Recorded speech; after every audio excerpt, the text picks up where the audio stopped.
근본 시간에는 그 백제 부흥전쟁에 대해서 살펴보도록 하겠습니다. 지난 시간에 했던 대로 이제 그 강경폭으로 상륙한 그 당나라 소정방은 백제의 왕궁으로 바로 달려갔죠. 그다음에 이제 그 황산벌 전투 마치고 신라군과 부여 도성 앞에서 합류를 해서 이제 백제 도성을 공격을 하죠. 한 7월 12일 정도 된 걸로 이렇게 보고요. 부여에서 의장은 그 왕궁을 막으면서 이제 일단 요 공주 웅진성으로 피신을 합니다. 근데 웅진성의 그 방령 예식이 반란을 일으켜서 의장을 잡아가지고 와서 소정방한테 항복을 합니다. 이래서 이제 백제가 항복을 한 거예요. 예식이 누구냐? 400년경에 그 백제로다가 그 이민은 중국계였습니다. 그래서 이제 이 사람은 이제 소정방 따라 다시 중국으로 들어가 가지고 중국에서 이제 그 생을 마쳤죠. 그 자손들도 중국에서 벼슬을 하고 이렇게 볼 때 어떤 것을 우리가 할 수 있냐면은 그 손자병법을 한번 생각해 볼 수가 있어요. 손자병법에서 1편부터 13편까지 총 6천여 자가 되는데 맨 마지막에 제일 중요하게 생각하는 것이 간첩을 운영해라 라고 하는 것. 용감.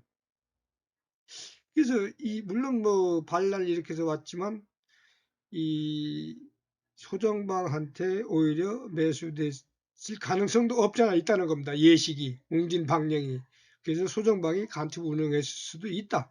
아니면 반란을 일으켰으니까 내부의 어떤 그 간첩이다. 용간이라고 하는 것이 첩자를 운영한다고 하는 것이 전쟁에서 매우 중요한 그런 그 위치를 차지하는 것을 알 수가 있습니다. 여하튼 백제는 황산벌 전투 일주일 만에 요거 9일부터 전투해서 18일 날 항복했으니까요. 거기서 이틀 전투하고 나머지는 한 12일 정도 되고 그럼 일주일 만에 백제 항복한 겁니다. 그래서 의자왕과 왕자 및 12,000여 명은 이제 당나라로 잡혀가죠. 그래서 역사학자들은 백제가 이렇게 멸망하게 된 이유를 동북아 국제정세에 둔감해서 백제의 외교 관계가 소홀해서 신라가 당군을 끌어들여서라고 했지만 앞서 쭉 설명드린 대로 교수가 보기에는 군사작전의 실패가 더 컸다 이렇게 보여집니다. 다음은 이제 역사 기록에서는 당나라 그 평제비나 삼국사기에서 보면은 뭐 의자왕이 충신들을 기양 보내고 아청꾼만 등용하고 그 사치와 향락 술에 빠져갖고 뭐 정치를 돌보지 않았고 왕비 은고가 정치에 관여했고 뭐 이런 그 얘기들이 줄을 이루고 있습니다. 그리고 이제 삼국사기에 또 괴담이 나와 있어요.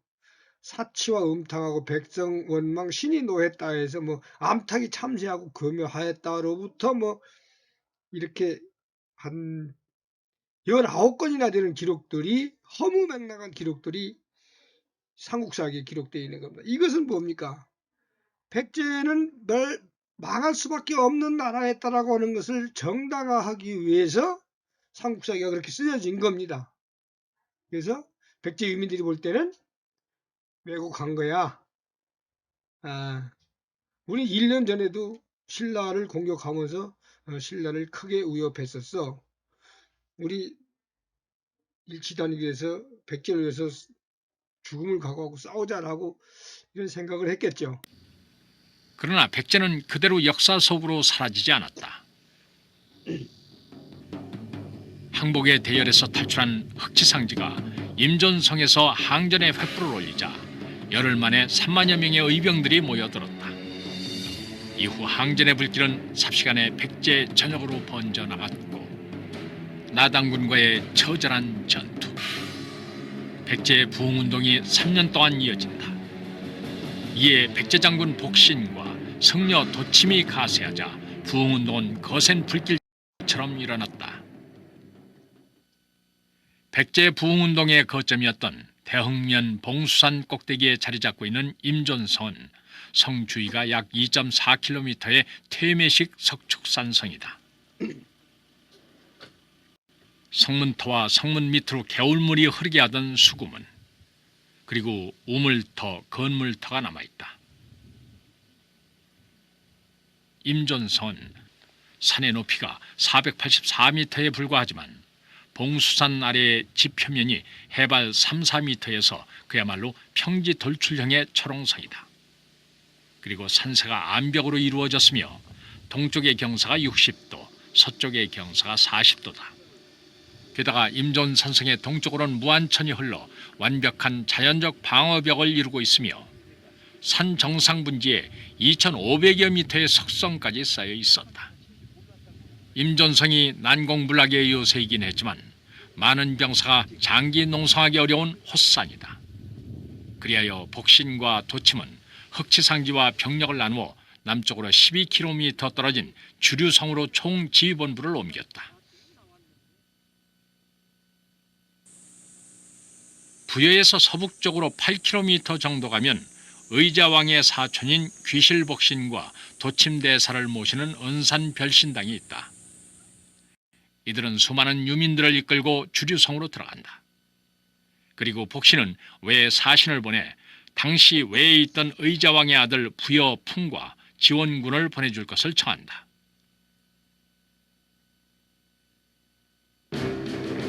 662년 5월 부여풍은 외병 5,000명의 호위를 받으며 귀국했다. 주류성에 입성한 부여풍은 백제 왕으로 추대됐다. 옛 백제 지역의 200여 성이 부흥군에 호응했다. 복신의 부흥군은 대전 부근까지 진출, 신라와 웅진 간의 보급로를 차단했다. 사비성에 고립된 당군을 포위하여 승리를 눈앞에 두는 듯했다. 본격적인 백제 부흥운동이 시작된 것이다. 그러나 3년간의 부흥운동이 위기를 맞는 사건이 발생한다. 663년 부흥군을 이끌던 부여풍과 복신 사이에서 내분이 일어난 것이다. 복신이 부여풍을 죽이려 하자 이를 안 부여풍이 미리 복신을 살해한다. 이러한 내분을 기회로 나당연합군은 백제 잔여 세력을 뿌리 뽑으려 총공격을 준비한다. 신라 문무왕이 이끄는 나당연합군 6만 명이 8월 13일 칠갑산의 두솔성을 함락시킨다. 이어 주류성을 포위한 것은 8월 17일의 일이었다.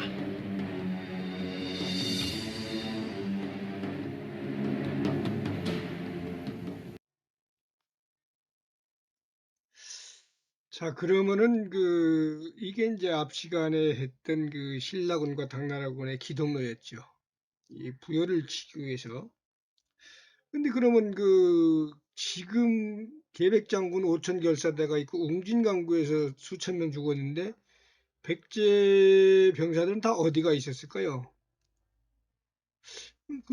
이제 추정해 보건대 경주에서 경기도 이천까지 올라가는 신라군의 기동로하고 백제 우술산성은 30km 정도 떨어져 있어요. 근데 30km 밖에서 5만 군사가 올라가는 것을 백제가 모를 리가 없죠. 간첩들을 다 운영하고 있는데. 백제도 전부 다 이제 동원령을 선포했을 것이고 약 6만 명이 동원된 걸로 이게 인구 대비 추정이 됩니다. 그런데 그때 이제 덕물도에서 당진에서 예산 방면으로 양공작전을 실시하는 당군에 대한 첩보를 받고 백제에서는 이 중에 수도 지킬 3만 명만 남겨놓고 3만 명을 예산 방면으로 조기에 투입한 겁니다. 근데 이때 가니까 그래서 이제 아까 말씀드린 대로 여기 백제는 탄현과 백강 일지대에 병력을 투입 못했던 걸 수도 있습니다. 그런데 가보니까 이 당군은 빠져나가고 없어요. 돌아와야 되는데 옛날 교통수단도 불편하고 수송수단이 형편없을 때인데 소식이 들립니다. 백제가 항복했다고. 그럼 예산에서 이제 흩어져서 어떻게 이제 전부로 기가해야 되나 뭐 이러고 있던 백제 군들이 들고 일어나게 되는 겁니다. 의장의 항복 소식을 듣고 항복 내에서 아주 처참하게 굴욕을 당했다는 소리를 듣고 흑지상지하고 복신이 거병을 합니다. 그것이 충남 예산 임존성에서 열흘 만에 3만 명이 모였다고 하는 병력들입니다. 그래서 이들은 백제 유민이라고 되어 있지만 실제 백제의 정규군이었다. 이들에 대한 주요 지휘관은 이제 우선 도침대사가 있어요. 승려입니다.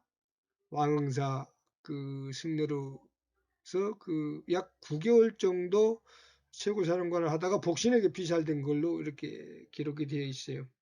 복신은 무왕의 조카입니다. 무왕의 조카. 작칭 삼량 장군이라고 하면서 도침을 살해한 후에 부흥군을 지휘하죠.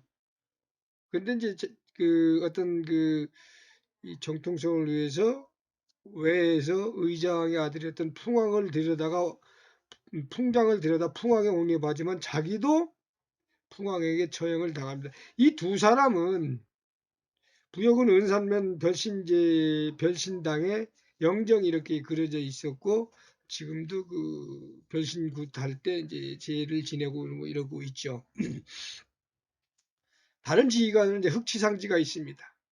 흑치상지하고 사타상해어는 마지막까지 임전성을 지키다가 안 되니까 누구한테 당나라 유인계한테 항복을 했고 다시 자기들이 지키던 임준성을 유인계의 게임에 빠져서 공격해서 함락시키고 당나라를 따라서 당에 들어가고 전공을 세웁니다. 그렇지만 나중에 반역으로 몰려서 처형을 당하죠. 배신자들의 말로는 다 이렇습니다.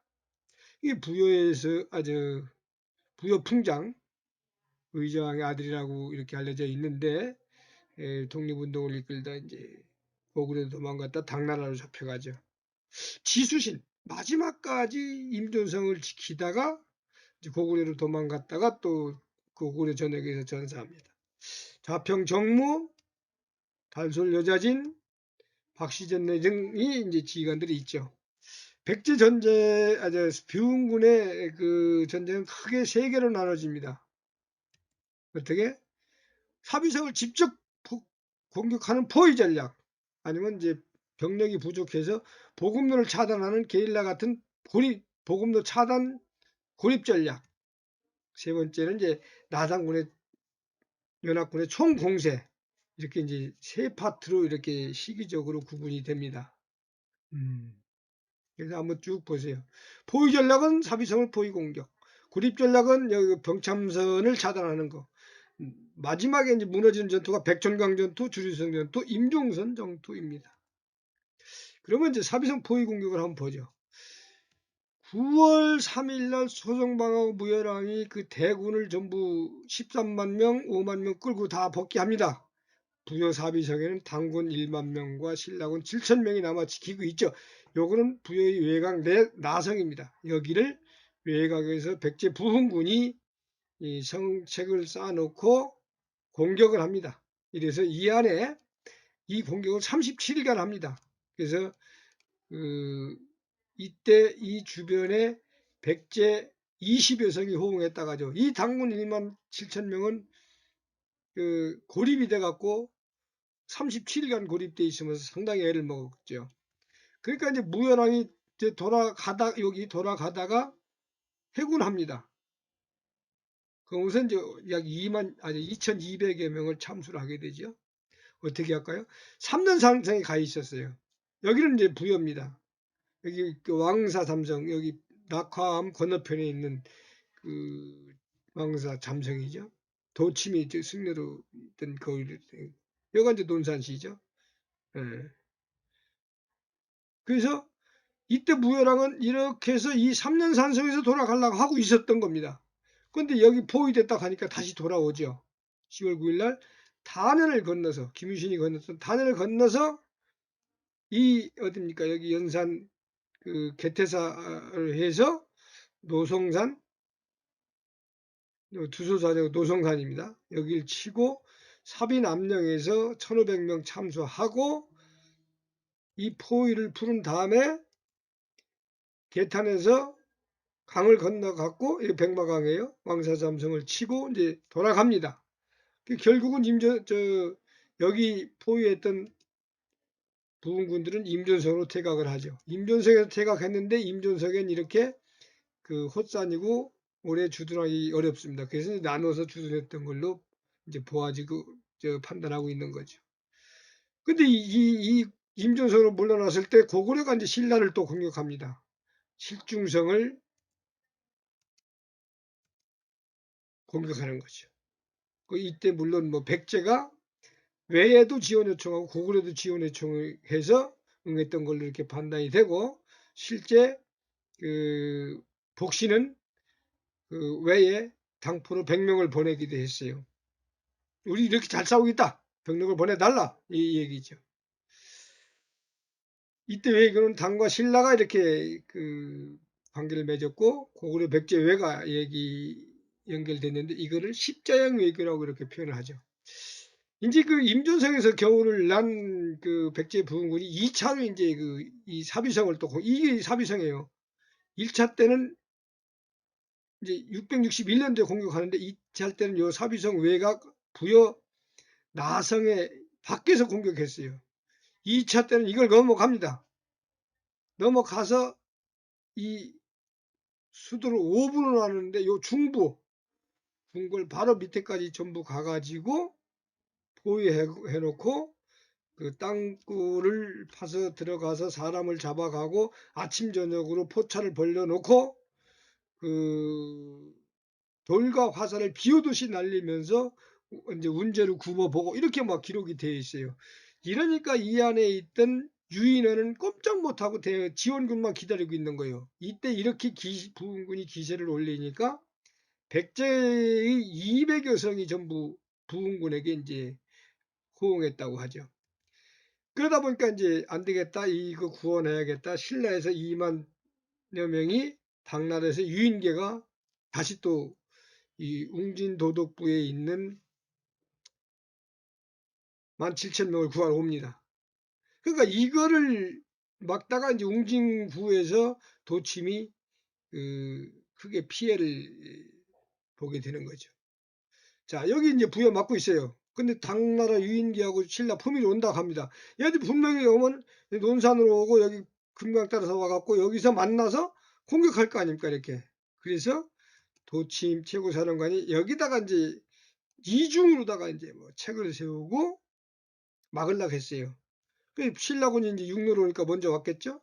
여기 와서 선발대를 보내서 이 후방을 차단하고 여기를 공격을 합니다. 왜? 이제 여기 얘들 도망 못 가게 하려고.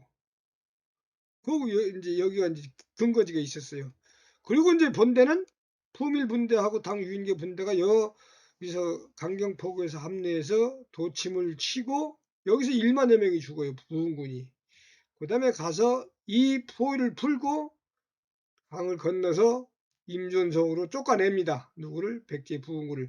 그리고 이제 남은 신라 병력들이 어디? 여기 이제 최초에 공격하기로 했던 부흥군 기지 두량 운성 청양군 목면에 있어요. 여기를 이제 공격하지만 여기서 크게 패하고 쫓겨갑니다. 부흥이 쫓겨갔어요. 그러니까 이제 이거를 또 이 복신이 강동을 점령하죠. 여기서 또 이걸 그 당군 1,000명을 보내만 형편없이 깨지게 됩니다. 김음이 또 이제 그 구하러 들어왔다가 이기지 못하고 패배합니다. 자, 그렇게 했는데 그 실제 복심은 이겼지만 도침은 1만 명을 피해 입고 그 임전성으로 피신했다고 하잖아요. 그 상태에서 이제 고구려가 신라를 다시 또 공격을 합니다. 말갈 장군을 데리고 술천성을 공격하다가 안 되니까 북한산성을 공격합니다. 북한산성 공격에서 20여일간 공격해서 이제 그 신라를 압박을 하는 거죠. 근데 이제 이 백제가 사비성을 공격할 때 같이 공격해줬으면 좋은데 이렇게 늦게 하니까 그 협조된 작전의 성과를 보지 못했던군요. 왜 그랬을까요? 바로 이제 고구려도 계속 당나라로부터 공격을 받고 있는 겁니다. 뒤에서 이렇게 소규모 공격이지만 이래서 이제 같은 왜 백제 신라 이렇게 연결된 연합 전선을 구축을 효과적으로 활용하지 못했다고 보는 거죠. 그때 이게 이제 설인기입니다. 대조영이 나오는 거. 이렇게 해서 이제 백제 부흥군이 전력이 형편없이 부족하게 되자, 왜 2차 사비성 포위 공격 때 1만 명이 죽었다고 했잖아요.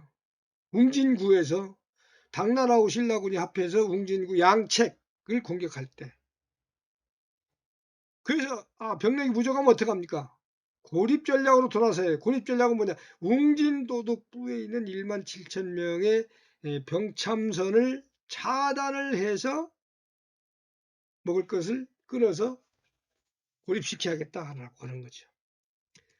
그래서 웅진도라고 사례에 대해서 그러다 보니까 웅진도라니까 지금 여기 웅진도덕과 사비에서 부여로 아니 공주로 옮겨갔다고 그래요.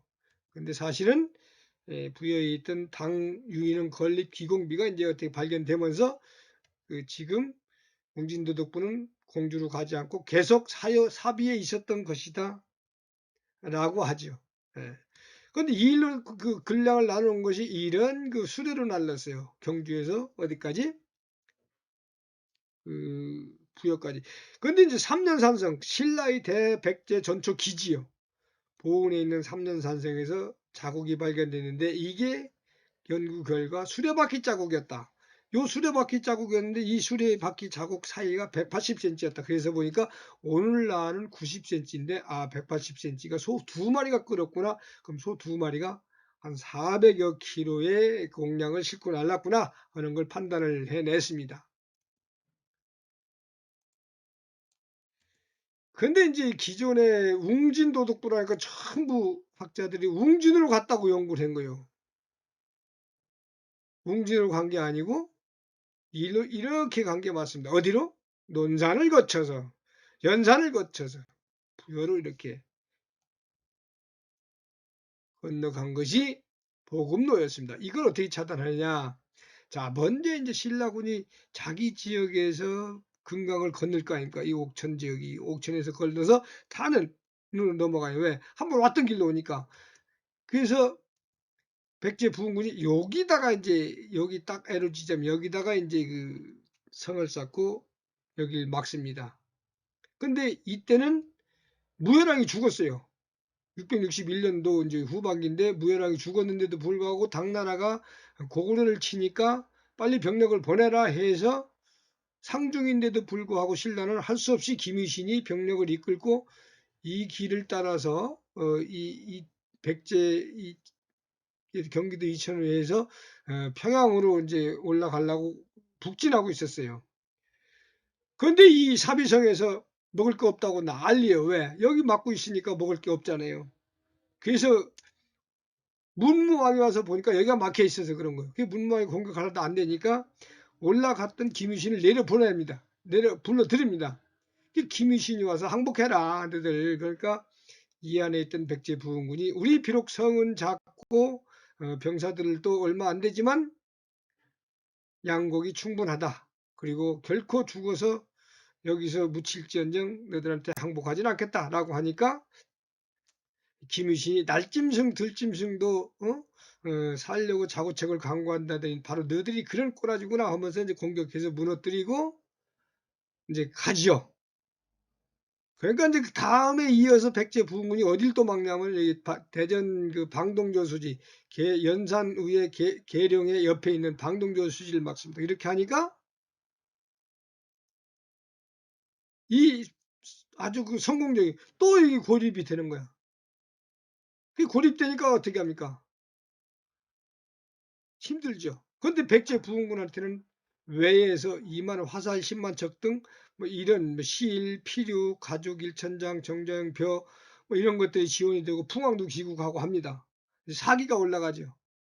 그런데 이제 이 사기가 올라가면서 이 웅진도독부 더욱 힘들어지는 거야. 그러다 보니까 당 고종이 웅진도독부에다가 칙서를 내려보냅니다. 야, 그렇게 먹고 살기 힘들고 백제 부흥군 때문에 괴롭다면은 다 짐 싸들고 경주로 가라. 그래서 문무왕한테 먹여달라고 하든지 아니면 그냥 돌아와라 그러죠. 그러니까 이걸 눈치챈 이 진해성에 있던 복신이 "아 그래? 야 그럼 너들 언제 갈 거야? 그럼 날짜만 알려줘. 내가 가서 프랜카드 걸고 환송해 줄게."라고 하니까 서신을 보냅니다. 그러니까 인제 여기 안에 있던 유인계가 사신을 답신을 가지고 사신을 보내요. 어디로? 진현성으로.